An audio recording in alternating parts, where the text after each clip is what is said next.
Ngebreu. Assalamualaikum warahmatullahi wabarakatuh. Salam sejahtera bagi kita semua. Senang sekali dapat menyapa teman pemilih dimanapun Anda berada. Semoga dalam keadaan sehat dan juga bahagia selalu. Bersama saya, Bahtiar Ahmad, host pada acara podcast kali ini. Dalam rangka tayang perdana pasca pemilu dan juga pemilihan tahun 2024, yang sebelumnya kami hanya menyapa teman pemilih melalui sosial media, sekarang kami hadir melalui podcast pada channel YouTube KPU Kabupaten Banjarnegara dengan nama Ngebru, Ngopi Enjoy Berdiskusi Penuh Wawasan, yang pastinya membawa teman pemilih lebih dekat kepada kami. Senang sekali hadir di tengah kita narasumber dari anggota KPU Kabupaten Banjarnegara. Beliau adalah Ketua Divisi Sosiklih Parmas dan SDM, Bapak Castro Swito. Ya. Oke, apa kabar Pak? Alhamdulillah baik. Oke. Mas Bahtiar gimana? Alhamdulillah baik. Ini mungkin kesekian kalinya kita bertemu ya Pak ya? Iya. Kemudian untuk... Kayaknya setiap hari kita ketemu ya Mas. Oke, setiap hari ketemu Iya. Pak. Oke, Bapak kalau boleh tahu nih, kesibukannya Bapak apa aja nih selama ini Pak?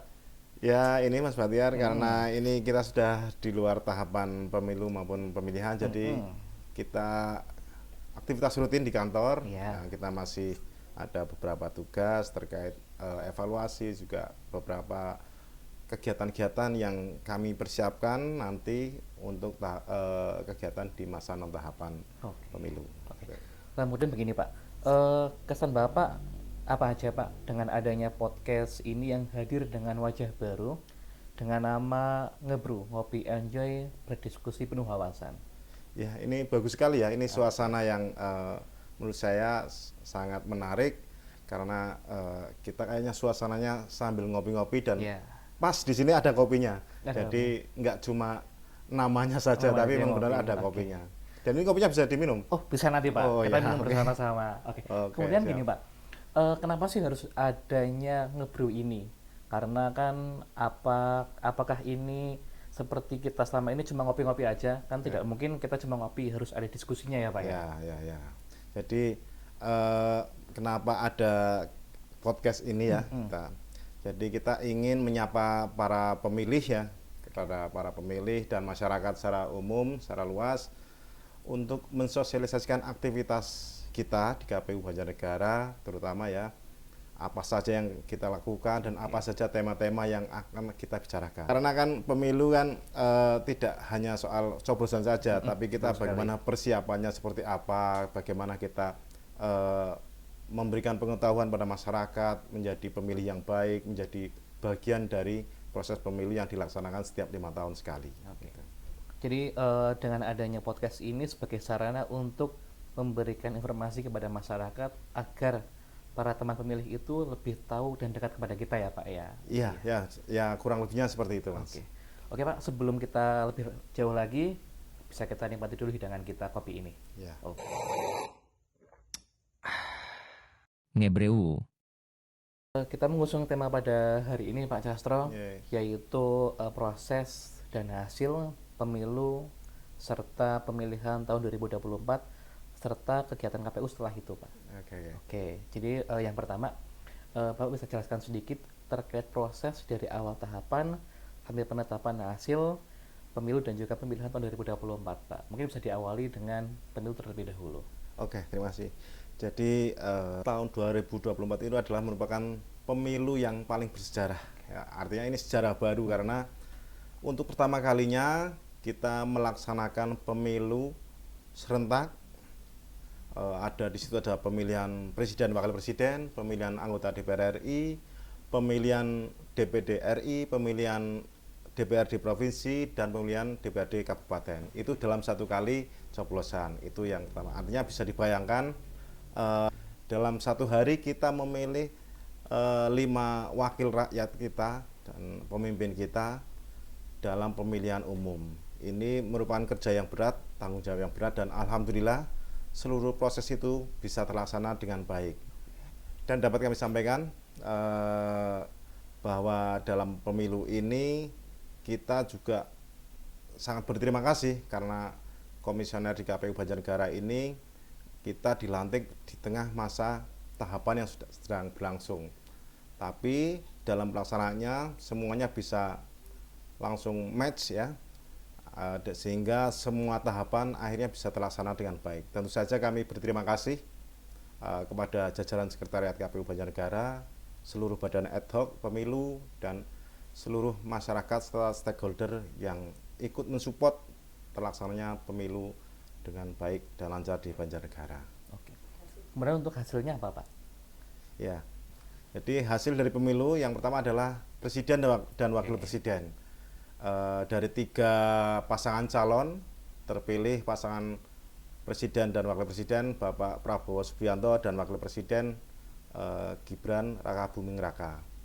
Selanjutnya juga sudah terpilih dan saat ini sudah melaksanakan tugas anggota DPR RI, anggota DPRD Provinsi, anggota DPD RI, dan anggota DPRD Kabupaten. Dan saat ini semuanya sudah melaksanakan tugas negara. Oke. Tadi kan kita bicara mengenai pemilu ya Pak ya. Ya. Kemudian kita mengerucut terkait untuk Pilkada 2024. Kalau misalkan itu di Banjarnegara gimana Pak? Proses dan juga hasilnya. Ya, untuk pemilihan kepala daerah di Banjarnegara kita ada 2 pasangan calon bupati dan wakil bupati, dan terpilih sebagai bupati dan wakil bupati pasangan Amelia Desiana dan Wahid Jumali. Alhamdulillah seluruh proses dan tahapan pilkada bisa berlangsung dengan baik dan lancar, tidak ada sengketa baik yang ada di Bawaslu, di pengadilan maupun di Dewan Kehormatan Penyelenggara Pemilu. Artinya seluruh proses dan hasilnya sudah berlangsung dengan baik, tidak ada kendala, tidak ada yang keberatan, dan saat ini yang bersangkutan sudah melaksanakan tugasnya. Oke. Misalkan bicara mengenai pemilu dan juga pilkada ya Pak, mungkin kan ada sebuah perbedaan di kalangan masyarakat ya terkait untuk partisipasi pemilih. Kira-kira ada nggak Pak perbedaan itu, misalkan pemilunya dan juga pilkada di Banjarnegara seperti apa? Ya, kalau secara umum memang ada, kalau kita bandingkan ya antara partisipasi pemilih pada pemilu dan pilkada tahun 2024 ini ada sedikit penurunan. Kalau di pemilu partisipasi masyarakat mencapai 79,9%, sedangkan pilkada sekitar 67, sekian persen. Nah, penurunan ini memang sedang kita cermati ya, faktornya apa saja. Tapi yang fakta yang kami temukan bahwa di saat pilkada ini kemarin tahun 2024 ini ada sekitar 100.000 C6 atau pemberitahuan atau undangan, masyarakat biasa mengenal seperti itu, kepada pemilih yang tidak terdistribusi, artinya memang tidak ada orangnya, tidak ditemukan orangnya di alamat yang bersangkutan, sehingga ini memang potensi ketidakhadirannya cukup besar, sehingga bisa dimaklumi ketika hari H saat coblosan mereka tidak hadir. Dari beberapa teman-teman ad hoc yang kami mintai informasi, kebanyakan karena memang faktor mereka sedang merantau atau bekerja di tempat di luar daerah, sehingga ini memang faktor-faktor ini yang di luar kendali kami ya. Yang jelas dari kami sudah berusaha memfasilitasi maksimal dari kita proses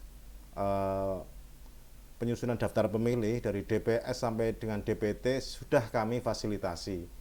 Bahkan masyarakat-masyarakat yang pindah memilih atau pindah ke domisili juga kita fasilitasi untuk pindah memilih dan agar tercatat sebagai pemilih di Banjarnegara, seperti itu.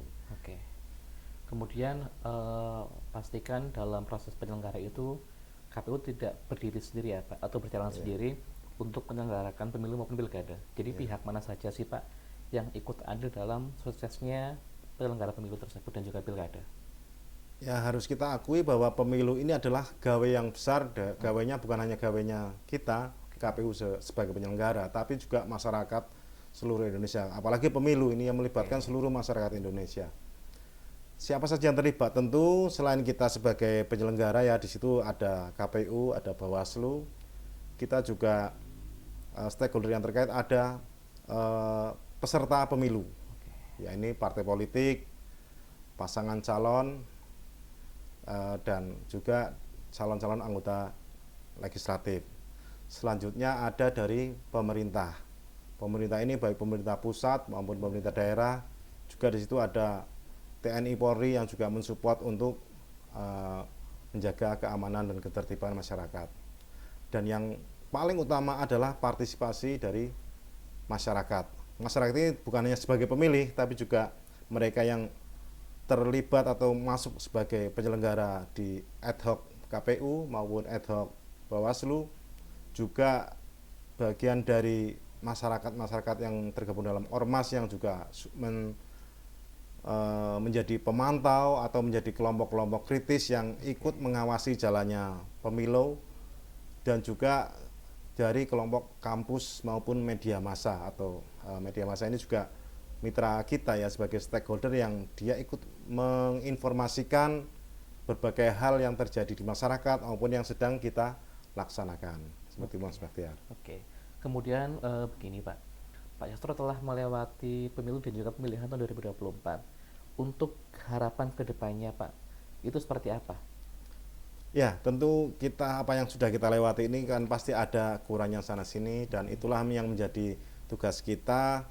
Apa saja yang perlu kita perbaiki, apa yang perlu kita tingkatkan sehingga nantinya kualitas penyelenggaraan pemilu maupun pilkada akan lebih baik lagi. Ya, mungkin yang paling utama adalah terkait sumber daya manusia, karena pemilu ini tidak lepas dari kebutuhan sumber daya manusia yang cukup besar. Oke. Mungkin Mas Bahtiar juga tahu ya, di pemilu tahun 2024 kita memiliki 100 anggota PPK di 20 kecamatan. Ada 834 anggota PPS di 278 desa dan kelurahan. Ini sumber daya manusia yang besar yang kita kelola untuk persiapan sampai tahapan sampai proses pemungutan suara baik pemilu maupun pilkada. Belum lagi di tingkat TPS ya Mas Bahtiar. Kalau di pemilu kita ada sebanyak 3.225 TPS, atau kalau dikalikan 7 anggota KPPS total ada 22.575 KPPS, anggota KPPS. Sedangkan di pilkada kita ada 1.675 TPS dengan jumlah KPPS sebanyak 11.725. Ini adalah sumber daya manusia yang sangat besar yang kita kendalikan untuk melaksanakan pemilihan dan pemilu langsung bersentuhan dengan masyarakat. Artinya dari jumlah ini tentu masih ada ya 1-2 yang kualitasnya belum mumpuni, tapi harapan kami ke depan tidak ada permasalahan di tingkat KPPS, karena KPPS ini adalah ujung tombaknya kita dalam pelaksanaan pemilu maupun pilkada, sehingga ketika masyarakat melaksanakan haknya untuk menentukan siapa pemimpinnya, siapa wakil rakyatnya, itu terkonversi dalam angka-angka yang sudah akurat, tidak ada kesalahan, sehingga itu akan memberikan hasil yang akurat juga, sehingga tidak ada komplain ataupun keberatan dari pihak-pihak terkait. Itu. Jadi harapannya mungkin peningkatan SDM dari penyelenggara ya Pak ya. Kemudian yang dihasilkan itu yaitu partisipasi masyarakat ya Pak ya. Oke. Ya, itu juga Mas Bahtiar. Itu juga harapan kita Mas Bahtiar. Jadi harapan ke depan juga dari sisi masyarakat juga akan muncul partisipasi aktif. Baik sebagai pemilih, sebagai bagian dari penyelenggara, sebagai pemantau maupun pihak-pihak yang mensupport terselenggaranya pemilu maupun pemilihan, sehingga harapan kami bukan hanya partisipasinya yang meningkat, tapi juga kualitas dari pemilih ini juga meningkat, sehingga menghasilkan pemimpin-pemimpin maupun wakil rakyat yang berkualitas juga. Oke, kemudian pertanyaan berikutnya Pak, mungkin menjadi pertanyaan terakhir ya. Seringkali pertanyaan ini saya jumpai ketika saya itu ketemu kerabat, tetangga maupun saudara. Sebenarnya KPU setelah adanya pemilu maupun pemilihan itu seperti apa Pak kegiatannya Pak?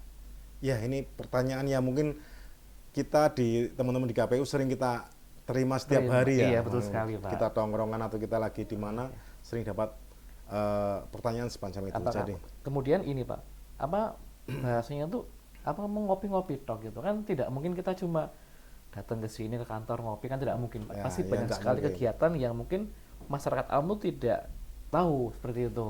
Nah, ya jadi begini Mas Bahtiar, bahwa pemilu itu bukan one day event atau event satu hari atau peristiwa satu hari, tapi itu adalah satu rangkaian yang kompleks ya. Bagaimana di situ juga ada kita proses perencanaan, persiapan dan lain-lain. Jadi kalau kita mengacu pada siklus pemilihan atau siklus pemilu, di situ ada periode-periode tertentu. Misalnya periode pre-elektoral, Oke. ada periode election, ada periode post election. Jadi kalau kita saat ini mungkin di masa-masa post election atau pasca pemilihan ya, pasca pemilu. Di situ kita saat ini kita melaksanakan evaluasi, review dan upaya-upaya perbaikan yang nantinya akan kita terapkan pada pemilihan atau pemilu selanjutnya. Sedangkan di masa-masa pre-election misalnya, kita juga di situ ada tahapan, misalnya kita mulai merancang kegiatan, menyusun kalender pemilu atau pemilihan. Di situ ada penyusunan anggaran dan lain-lain. Kita juga di situ ada proses rekrutmen.